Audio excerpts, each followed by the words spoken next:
જીટીપીએલના સતત 19 વર્ષથી ચાલતા સુપ્રસિદ્ધ રિલેટિવ્સ પ્રોગ્રામમાં હું જીગર પંચાલ આપ સૌનું હાર્દિક સ્વાગત કરું છું. વિદ્યાર્થી મિત્રો, બોર્ડની પરીક્ષા જેમ જેમ નજીક આવી રહી છે તેમ તેમ સ્ટ્રેસ અને ટેન્શનનું પ્રમાણ જોવા મળે છે. વિદ્યાર્થીઓની અંદર ડર અને મૂંઝવણનું પ્રમાણ જોવા મળે છે. જ્યારે ટેન્શન અને સ્ટ્રેસની વાત આવે છે ત્યારે મને સિતાર યાદ આવે છે. સિતારમાંથી જો મધુર ધ્વનિ બહાર કાઢવું હોય તો સિતાર જે તાર છે એને ખેંચવો પડે, એને સ્ટ્રેચ કરવો પડે અને એના પછી એ સિતારમાંથી મધુર ધ્વનિ નીકળતું હોય છે.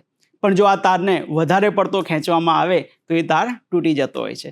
વિદ્યાર્થી મિત્રો, આવું જ કંઈક આપણા પરીક્ષામાં થતું હોય છે કે પરીક્ષાના સમયે જો વધારે પડતું ટેન્શન અને સ્ટ્રેચ હોય તો આપણું જે રિઝલ્ટ છે એની ઉપર આડઅસર થતી હોય છે. પણ થોડું ટેન્શન અને સ્ટ્રેસ આપણી પરીક્ષા માટે ખૂબ જ જરૂરી છે, જે આપણને વાંચવા માટે, મહેનત કરવા માટે મોટિવેટ કરે છે. ટેન્શન અને સ્ટ્રેસની વાત આવે ત્યારે આપણે માઇન્ડને સમજવું ખૂબ જ જરૂરી છે. આપણા બે માઇન્ડ છે, એક છે જાગ્રત મન અને બીજું છે અર્ધજાગ્રત મન, કોન્શિયસ માઇન્ડ અને સબકોન્શિયસ માઇન્ડ. કોન્શિયસ માઇન્ડ એ આપણે જ્યારે જાગતા હોય ત્યારે કામ કરે છે અને સબકોન્શિયસ માઇન્ડ એ 24 કલાક કામ કરતું હોય છે. આપણે જે રીડિંગનું કામ કરીએ છીએ એ કોન્શિયસ માઇન્ડથી થતું હોય છે અને જે રીડિંગ કરીએ છીએ, જે માહિતી છે સ્ટોર થાય છે, એ સબકોન્શિયસ માઇન્ડમાં થાય છે. હવે આ બંને માઇન્ડ વચ્ચે એક પતલી પરત હોય છે જેને ફિલ્ટર માઇન્ડ કહેવામાં આવે છે. જ્યારે ટેન્શન અને સ્ટ્રેસ હોય છે ત્યારે આ જે ફિલ્ટર માઇન્ડની જે પરત છે એ જાડી થઈ જાય છે અને આનાથી શું થાય છે કે આપણું જે ટેન્શન અને સ્ટ્રેસ વધી જાય તો આપણે જે રીડિંગ કરીએ છીએ તો આ ફિલ્ટર માઇન્ડની જે પરત છે એ જાડી થઈ જાય. એના લીધે જે યાદ રાખવાનો પ્રયત્ન કરીએ એ સબકોન્શિયસ માઇન્ડમાં જતું નથી અને ઓલરેડી આપણે જે યાદ કરીને બેઠા છે, જે રિવિઝન કરીને બેઠા છે એ સબકોન્શિયસ માઇન્ડમાં પડેલું છે પણ પરીક્ષા સમયે યાદ આવતું નથી, કેમ કે પેલી જે જાડી પરત છે વચ્ચે આવી જાય છે.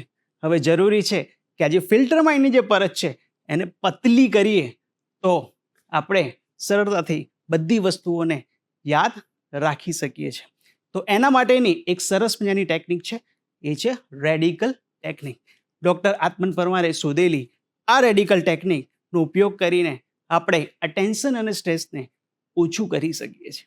આમાં આપણે પોતાને સ્વસૂચન કરવાનું છે.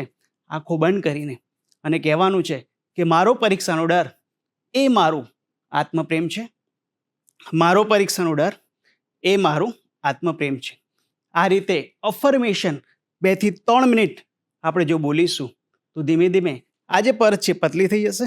જે પણ કંઈ યાદ રાખવાનો પ્રયત્ન કરીશું એ સારી રીતે યાદ રહી જશે અને પરીક્ષામાં પણ સારી રીતે યાદ આવશે. હવે વિદ્યાર્થી મિત્રો, ઘણા બધા એવા પ્રશ્નો હોય છે કે જેમ કે મને બધા વિષય બહુ સારી રીતે આવડે છે પણ એકાદ વિષયની અંદર મને તકલીફ પડે છે, એમાં રિઝલ્ટ ડાઉન જાય છે અને આખા ઓવરઓલ જે મારા સ્ટડી છે, મારી માર્કશીટ છે એની ઉપર અસર પડે છે અને રિઝલ્ટ ડાઉન જાય છે. તો પર્ટિક્યુલર એક સબ્જેક્ટને આપણે ફોકસ કરવું હોય, એને સારો કરવો હોય, એમાં રિઝલ્ટ સારું કરવું હોય તો શું કરવાનું? Example maths. મેથ્સ નથી ગમતો, નથી ફાવતું, સારું રિઝલ્ટ નથી આવતું. તો મેથ્સ માટે આપણે આ સ્વસૂચનની પદ્ધતિનો ઉપયોગ કરી શકીએ છીએ. આપણે કહેવાનું છે કે મેથ્સ એ મારું આત્મપ્રેમ છે, મેથ્સ એ મારું આત્મપ્રેમ છે, મેથ્સ એ મારું આત્મપ્રેમ છે. તો આ રીતે પર્ટિક્યુલર સબ્જેક્ટ માટે આપણે અફર્મેશન કરીને એ સબ્જેક્ટને ગમતો કરી શકીએ છીએ. એ સબ્જેક્ટની અંદર આપણે માસ્ટરી મેળવી શકીએ છીએ અને એમાં સારું રિઝલ્ટ મેળવી શકીએ છીએ. ઘણા વિદ્યાર્થી મિત્રો આવે છે અને કહે છે કે સાહેબ એક વિષય તો જવા દો, મને ઘણા બધા વિષય નથી ગમતા, ભણવાનું મને નથી ગમતું અને સોશિયલ મીડિયા તરફ મારું ધ્યાન ખેંચાઈ જાય છે. તો એના માટેના 2 અફર્મેશન આપણે કરી શકીએ છીએ. આ અફર્મેશન માત્ર 2-3 મિનિટ કરવાના છે.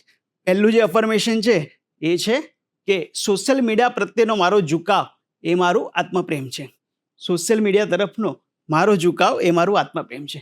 ત્યાર પછી એક બીજું સેન્ટેન્સ આપણે કહેવાનું છે કે ભણવું અને પરીક્ષા એ મારું આત્મપ્રેમ છે. ભણવું અને પરીક્ષા એ મારું આત્મપ્રેમ છે. આ રીતે અફર્મેશન કરવાથી જોઈશું કે માત્ર 2-3 મિનિટના અફર્મેશનથી સોશિયલ મીડિયા તરફના જે વિચારો છે, જે ઢળાવ છે એ ઓછા થઈ જશે, એના વિચારો નહીં આવે, ભણવા તરફની જે રુચિ છે એ ડેવલપ થશે, કોન્સન્ટ્રેશન વધશે અને એક્ઝામમાં આપણને સારી રીતે યાદ આવશે. આ સ્વસૂચનનો ઉપયોગ કરીને આપણે મેડિટેશન પણ સારી રીતે કરી શકીએ છીએ. એના માટે આંખો બંધ કરવાની, શાંત જગ્યાએ બેસી જવાનું છે. 5 મિનિટનું આપણે એલાર્મ મૂકી દેવાનું છે અને સરસ મજાનો ટેકો દઈને આપણે બંને પગ ઉપર ધ્યાન આપવાનું છે અને અફર્મેશન કરવાનું છે કે મારા બંને પગ એ મારો આત્મપ્રેમ છે, મારા પગ એ મારો આત્મપ્રેમ છે, પીઠ, કમર, પીઠ અને છાતીનો ભાગ એ મારો આત્મપ્રેમ છે, પેટ, કમર, પીઠ અને છાતીનો ભાગ એ મારો આત્મપ્રેમ છે, મારા બંને હાથ એ મારો આત્મપ્રેમ છે, મારું ગળું એ મારો આત્મપ્રેમ છે, મારું માથું એ મારું આત્મપ્રેમ છે. તો આ રીતે અફર્મેશન આપવાથી, પોતાના બોડીના ભાગને અફર્મેશન આપવાથી આપણું શરીર એકદમ શાંત થઈ જશે, મન એકદમ રિલેક્સ થઈ જશે અને માત્ર 5 મિનિટની અંદર જે આપણને ફ્રેશનેસ ફીલ થશે, જે કામનેસ ફીલ થશે અને એ કામનેસ નાશે, એ ફ્રેશનેસ સાથે જ્યારે આપણે રીડિંગ અને રિવિઝન કરવા માટે બેસીશું તો જે ફિલ્ટર માઇન્ડની પરત છે એ પતલી થઈ જશે અને ફટાફટ એકાગ્રતા સાથે આપણે બધી જ વસ્તુઓને સારી રીતે રીડિંગ કરી શકીશું, વાંચી શકીશું, યાદ કરી શકીશું અને એક્ઝામમાં પણ ઇઝીલી આપણને યાદ આવી જશે. તો આપણે આવી ટેકનિકનો ઉપયોગ કરવાનો છે. સાથે સાથે હવે પરીક્ષા ખૂબ જ નજીક આવી ગઈ છે તો ટાઈમ ટેબલ બનાવવાનું છે. સમયને આપણે 1-1, 2-2 દિવસ આપવાના દરેક વિષયને. જે વિષય હાર્ડ પડે છે એને વધારે દિવસ આપવાના છે, જે વિષય ઇઝી છે એને આપણે ઓછા દિવસ આપીને પરફેક્ટ મેનેજમેન્ટ સાથે આપણે વાંચવાનું છે. છેલ્લા 10 વર્ષના પેપરનું સ્ટડી કરવાનું છે અને એ રેફરન્સ લઈને આપણે મહેનત કરવાની છે. સાથે સાથે જે બ્રેનનો ખોરાક છે એ ગ્લુકોઝ છે, તો ખાવા પીવામાં ધ્યાન રાખવાનું છે. બહારનું આપણે જંક ફૂડ છે એવોઇડ કરવાનું છે. વધારે પડતું તીખું, તળેલું આપણે એવોઇડ કરવાનું છે. ચીઝ, પનીર એ આપણે એવોઇડ કરવાનું છે. ઘરે બનેલું દાળ ભાત, શાક, રોટલી, ખીચડી જો એ આપણે લઈશું અને તો આપણે જે બ્રેનનો જે ખોરાક છે, જે ગ્લુકોઝ છે એ આપણને મદદ કરશે અને આપણે જે બ્રેઇન છે ખૂબ જ સારી રીતે કામ કરશે અને ફટાફટ બધી માહિતી યાદ રહેશે. તો આપણે એ કરવાનું છે. વધારે પડતું ભરપેટ નથી જમી લેવાનું અને બહુ ઓછું પણ આપણે નથી જમવાનું. બીજું એક કે આપણે સલિંગ નથી વાંચવાનું. ઘણા લોકો 2-3 કલાક સલિંગ બેસીને વાંચે છે. વચ્ચે વચ્ચે બ્રેક લેવાનો છે, કેમ કે જ્યારે બ્રેક લઈએ છીએ, કલાકે જ્યારે બ્રેક લઈએ છીએ, થોડા ઊભા થવાનું છે. બ્રેકની અંદર માત્ર 1 મિનિટનો બ્રેક. ઊભા થઈને સહેજ ચાલવાનું છે. પોતાના શરીરને પોતાની જગ્યા ઉપર સ્ટ્રેચ કરવાનું છે. થોડી વોર્મઅપ એક્સરસાઇઝ પણ કરી શકો છો. આ કરવાથી આખા શરીરની અંદર લોહીનું પરિભ્રમણ થવા લાગે છે, બ્રેઇન સુધી લોહી પહોંચે છે અને કોન્સન્ટ્રેશન આપણું સારું રહે છે. થોડું પાણી વચ્ચે વચ્ચે પીતું રહેવાનું છે, કેમ કે બ્રેઇનને જો પાણી મળે તો બ્રેઇન ખૂબ જ સારી રીતે કામ કરતું હોય છે. પછી ઘણા લોકો ઉજાગરા કરીને વાંચતા હોય છે.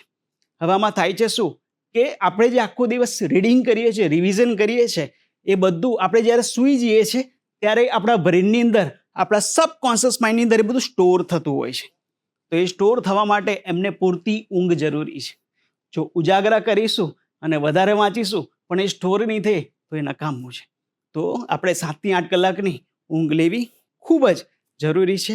છેલ્લી એક ટેકનિક છે કે આપણું જે અંગૂઠાનો નખ છે એને આપણે આ રીતે સામે રાખીને એ નખની સામે આપણે જોઈશું નોર્મલ આંખોથી અને એની ઉપર કોન્સન્ટ્રેટ કરીશું. પછી ધીમે રહીને આંખો બંધ કરીને એ નખને યાદ કરવાનો છે. આ રીતે જો 1 મિનિટ રોજ એક્સરસાઇઝ કરીશું ભણતા પહેલાં તો આપણું કોન્સન્ટ્રેશન વધશે અને એ કોન્સન્ટ્રેશન સાથે આપણે જ્યારે વાંચીશું તો બધું ફટાફટ યાદ રહેવા લાગશે. તો મિત્રો, આ બધી ટેકનિકનો ઉપયોગ કરીને આપણે આપણી એક્ઝામમાં સફળતા મેળવી શકીએ છીએ.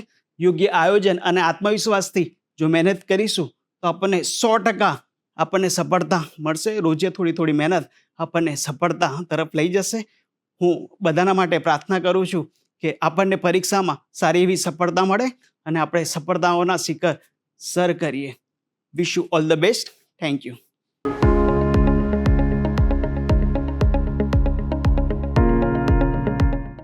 GTPL પર સતત 19 વર્ષથી ચાલતા બ્રિલિયન્ટ લીપ પ્રોગ્રામમાં આજે હું મિત્તલ ત્રિવેદી આપનું હાર્દિક સ્વાગત કરું છું.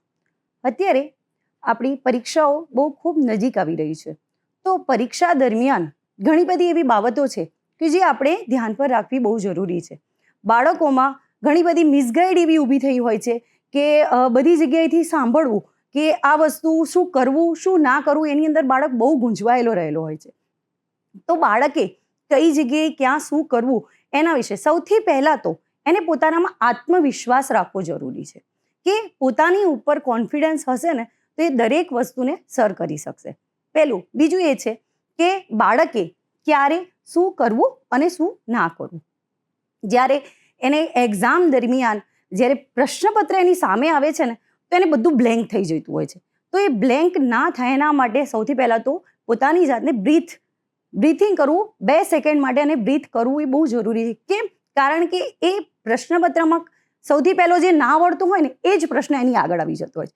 તો એને જોઈને ગભરાવું ના જોઈએ અને ત્યારબાદ એ પ્રશ્નને ના આવડતો એને છોડીને નેક્સ્ટ પ્રશ્ન ઉપર કે આપણને એને એ પ્રશ્ન આવડે છે તો એ પ્રશ્ન ઉપર જઈ અને પોતાને ધ્યાન કેન્દ્રિત કરવું જોઈએ.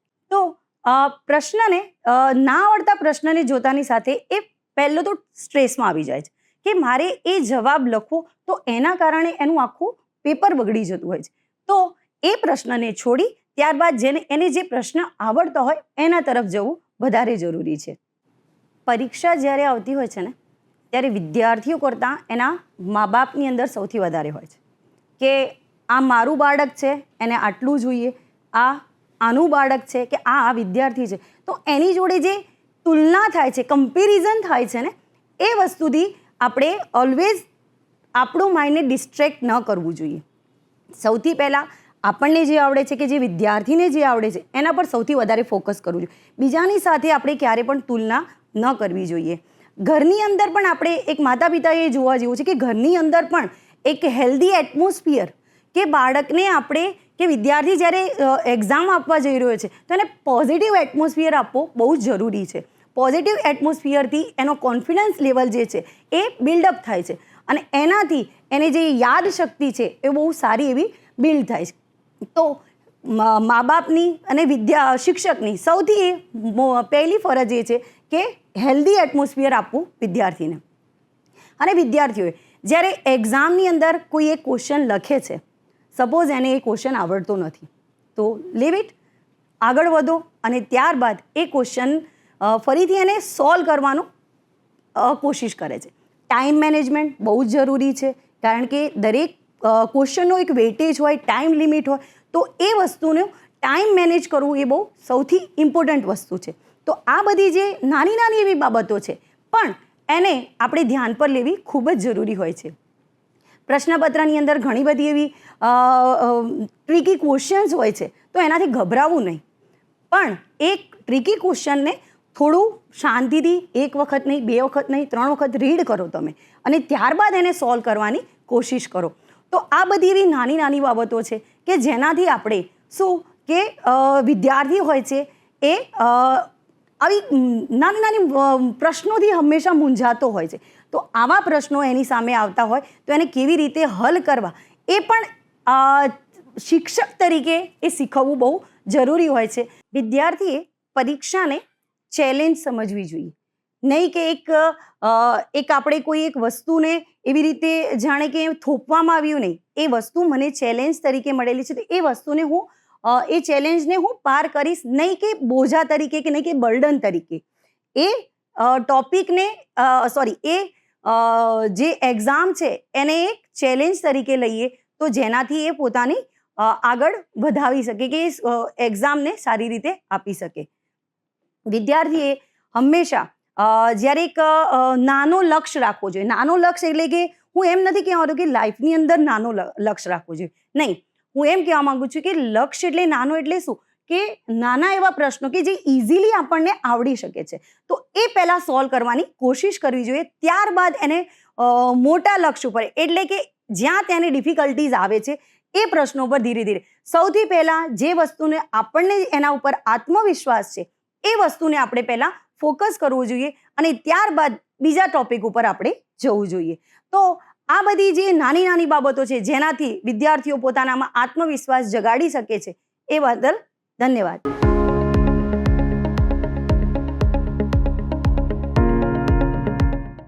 નમસ્કાર.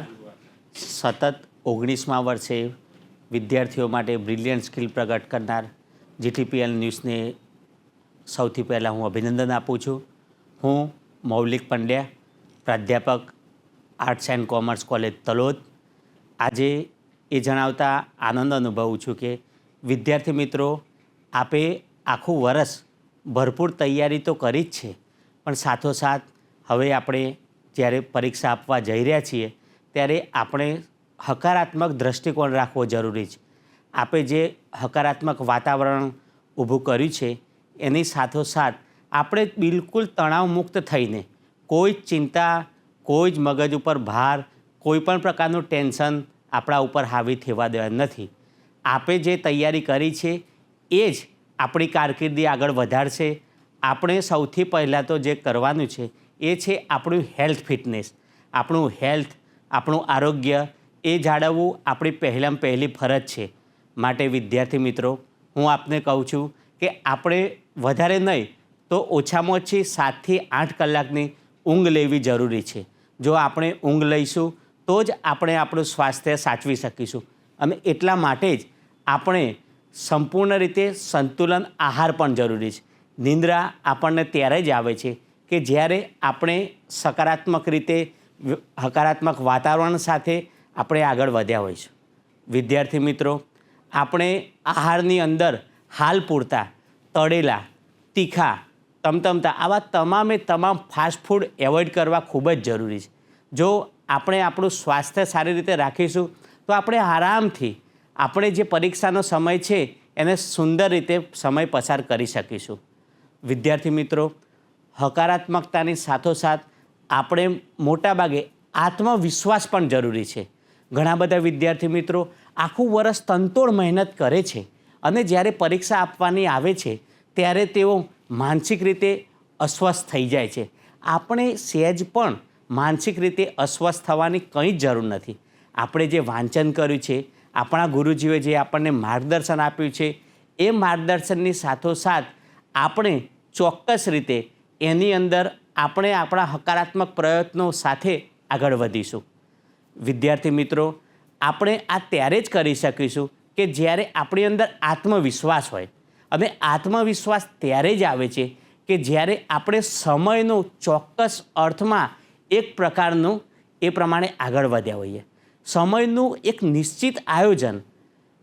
માત્ર ને માત્ર આપણે વાંચન તો કરીએ જ છીએ, પણ સાથોસાથ આપણે આપણી રમતગમત, શારીરિક ફિટનેસને પણ એટલી જ સાચવવી જરૂરી છે.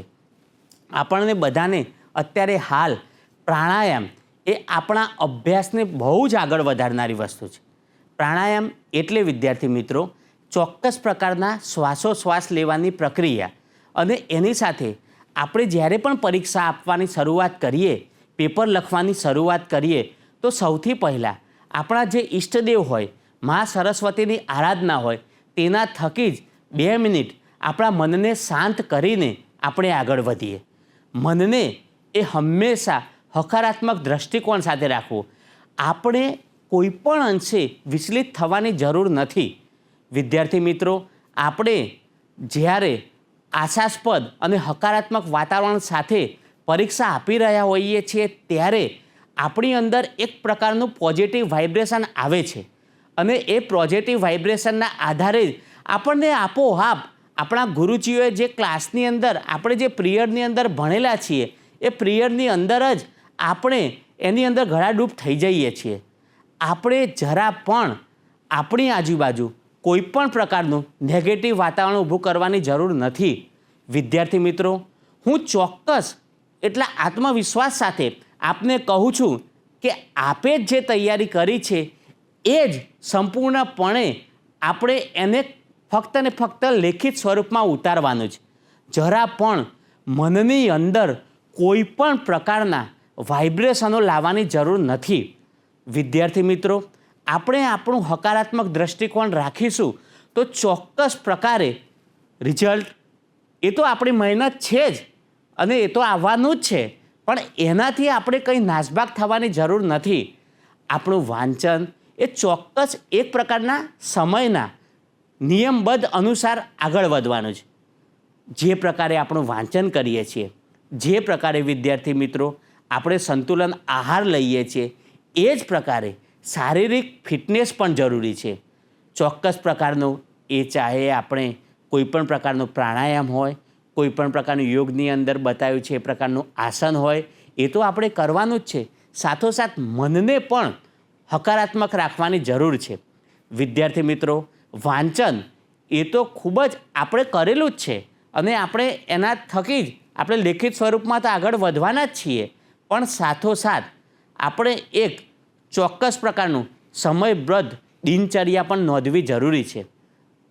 હું જણાવતા એ ખૂબ જ આનંદની લાગણી અનુભવું છું કે જ્યારે વિદ્યાર્થી એ હંમેશા ડાયરી લખવાની પ્રેક્ટિસ કરે છે ત્યારે એ સમયનું ખૂબ સુંદર રીતે આયોજન તો કરે જ છે, પણ સાથોસાથ આપણે ગણિત, વિજ્ઞાન, અંગ્રેજી, હિન્દી, સંસ્કૃત આપણને જે પણ વિષયની અંદર આપણે આખું વર્ષ તનતોડ મહેનત કરી છે, તો પછી ડર છે એનો. ડર તો આપણા મનની અંદર એક પણ પ્રકારે લાવવાનો જ નથી. આપણો આત્મવિશ્વાસ જ એટલો પ્રબળ છે કે જેના આધારે આપણે ખૂબ જ સુંદર રીતે પરીક્ષા આપી શકીશું. આપણા ગુરુજીઓએ જે આપણને જ્ઞાન આપ્યું છે એ આપણે અવસર આવ્યો છે. આપ સર્વે પણ એક રમતગમત સાથે તો જોડાયેલા જ હશો અને આપણે નામ પણ સાંભળ્યું હશે, ક્રિકેટની અંદર જ્યારે આપણે જે ખેલાડીને જોઈએ છીએ એનો જુસ્સો આપણી અંદર રહેવો જરૂરી છે અને એ જ્યારે જુસ્સો ખૂબ જ આપણા મનની અંદર હશે તો આપણે ગમે તેટલું પણ પેપર ભારે હોય એને આપણે સરળ બનાવી શકીએ છીએ અને આપણાથી મોટું કંઈ જ નથી. પરીક્ષાઓ કંઈ આપણે પહેલી વખત આપીએ છીએ એવું તો નથી. આજે જ્યારે આપણે આ બ્રિલિયન્ટ સ્કિલનો સરસ મજાનો કાર્યક્રમ કરી રહ્યા છે તો આપણે આના પહેલાં પણ પૂર્વે પણ પરીક્ષાઓ તો આપી જ છે, પણ એ પરીક્ષાઓને આપણે લેખિત સ્વરૂપ આપીએ છીએ. બાકી દિન પ્રતિદિન દિવસે આપણે આવી કંઈક આવનારા સમયમાં એક્ઝામ આપવાની છે, એટલે આપણે જરા પણ અંશે નાસીભાગ થવાની જરૂર નથી અને આપણે જે મહેનત કરી છે એ હવે આપણે ચોક્કસ અર્થમાં એને સાર્થક કરાવી બતાવીશું. અને મારી આજે તમામ વિદ્યાર્થીઓને ખૂબ ખૂબ અભિનંદનને પાત્ર તો છો જ, સાથોસાથ હું તમામ માતા અને પિતાને પણ વિનંતી કરું છું કે આપણે આપણા ઘરની અંદર એવું વાતાવરણ ઊભું કરીએ કે જેનાથી વિદ્યાર્થી જે છે એ માનસિક રીતે ફ્રી અનુભવે. એટલે વિદ્યાર્થી મિત્રો, આપને હું ફરીથી ખૂબ અભિનંદન આપું છું અને સાથોસાથ એ પણ જણાવતા આનંદની લાગણી અનુભવું છું કે આપ અવારનવાર આવા બ્રિલિયન્ટ સ્કિલ્સના પ્રોગ્રામો જોતા રહો અને એની સાથોસાથ એક હકારાત્મક દૃષ્ટિકોણ તો અનુભવો અને એની સાથોસાથ આપણે એક ચોક્કસનું સમયનું આયોજન, આપણે જે મનની સ્વસ્થતા, આત્મવિશ્વાસ, શારીરિક ફિટનેસ આ બધા જ મુદ્દાઓને ધ્યાનમાં લઈ અને આપ સુંદર રીતે આશા નિરૂપણ કરશો એવી અભ્યર્થના સાથે હું ફરીથી મૌલિક પંડ્યા તમામ વિદ્યાર્થીઓને ખૂબ અભિનંદન આપું છું. આભાર.